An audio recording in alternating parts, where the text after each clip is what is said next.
Welcome to The Explainer. Today we're diving into a real playbook for entrepreneurs, one pulled from two pretty amazing stories about building something from, well, basically nothing.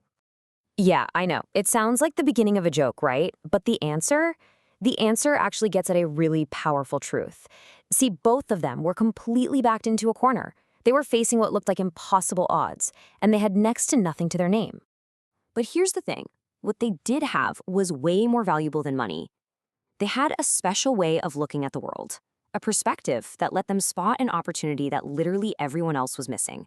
And crucially, they had the guts to actually do something about it. So that's what we're doing today. We're going to break down these two stories because they really do give us a playbook, a guide for how you can turn pure adversity into incredible success. It just goes to show you sometimes the biggest wins start from the absolute bottom. Okay, so let's get into it. Let's meet our two heroes. You'll see that on the surface, their lives look totally different. But when you dig in, their journeys as entrepreneurs, they're almost identical. So first up, we've got Maya. She's an orphan, kicked out of her home with just 500 rupees and a real talent for cooking. And then there's Pradeep. He's a really skilled woodworker, but he's about to lose the one thing he has left from his dad, his horse, to a debt collector.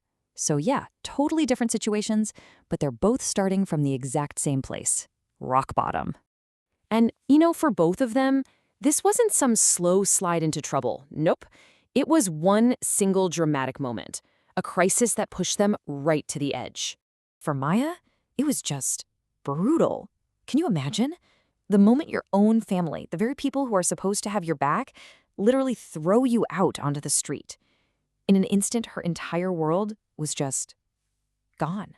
And then there's Pradeep. His crisis came as an ultimatum from the village moneylender. And look, this wasn't just about losing his way of making a living. That horse was his family's last memento, his last connection to his father. The clock was officially and very loudly ticking.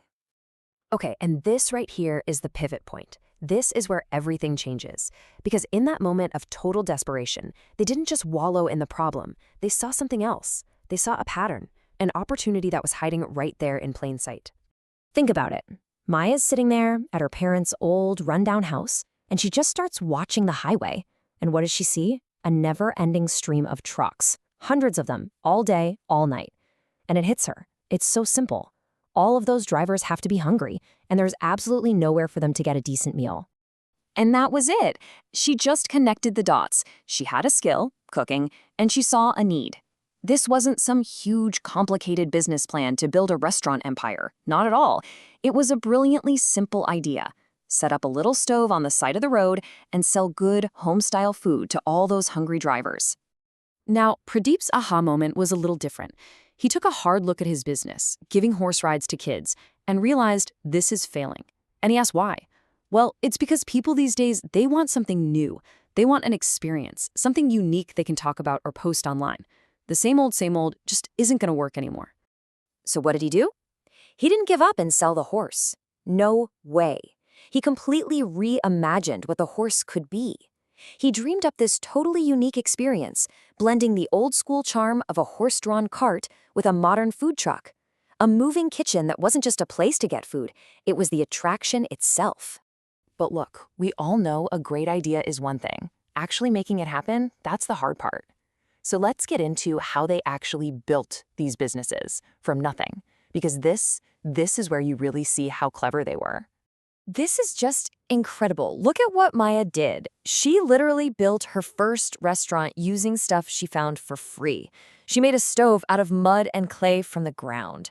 She put up a tarp for a roof. Her chairs, old tires she dragged over from a shop. She didn't have any money, so she just built everything herself from scratch. And after all that work, on her very first day, she made 150 rupees. Now, that might not sound like a lot of money, but believe me, it was everything. It was proof. It was validation that her simple little idea actually worked. Pradeep's startup capital wasn't money. It was pure, old-fashioned hard work. I mean, for 3 straight days and nights, he didn't stop. He went into the forest, got the wood, and hand-built this beautiful custom carriage. He literally built his entire business with his own 2 hands. And once that was done, he figured out how to get supplies and got his amazing moving kitchen on the road. So the big question is, where did all this hard work get them? What was the payoff? Well, it was about more than just surviving another day. It was about building something real, something that would last. And just look at this transformation. Maya, who started as an orphan cooking under a tarp, ended up the proud owner of a real brick-and-mortar restaurant. And Pradeep, he didn't just pay off that debt, he earned enough to get his family's land back. They didn't just get by, they thrived. They built real wealth, starting with nothing. And that, right there, is the heart of this whole playbook.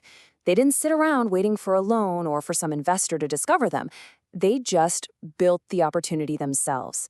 And their success wasn't a fluke. It came from just focusing on doing good work with honesty and integrity. And you know what? People noticed. The community rewarded them for it. So I guess the biggest lesson from all this is that sometimes the best resources you have are just your own two eyes and the courage to start really, really small. So I'll leave you with this question to think about. What's a simple, unmet need that you see around you every single day?